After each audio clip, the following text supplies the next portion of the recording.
Hello, my name is Matt Cohen, and I'm going to tell you about the story of America Ferrera, as well as how she effectively uses public speaking to advocate for social change. So here is America Ferrera first off. Ferrera is a well-renowned actress, producer, and director, winning both the Golden Globe and Emmy.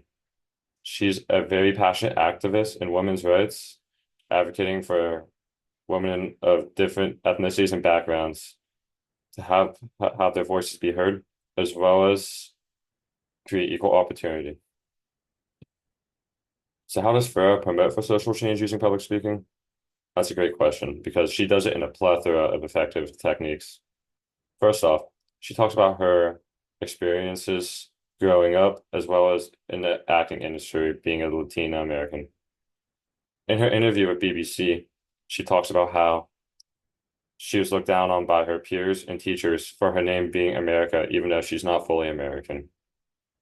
In her TED Talk, Your Identity is Your Superpower, she also talks about how in her first acting gig, she was told to act more quote unquote Latina due to her Latina heritage.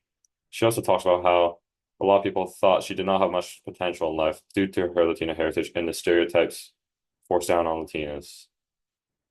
She also talks about how she was trying to quote unquote change the norm.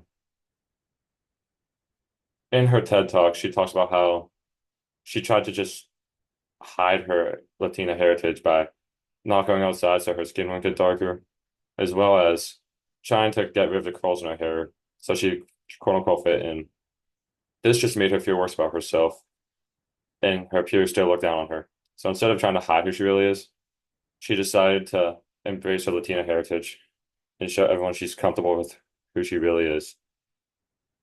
She does a very great job of advocating for casual reasoning because she talks about the causes of her Latina heritage and the setbacks it held, and then the effects it had on her and the changes she made in her life.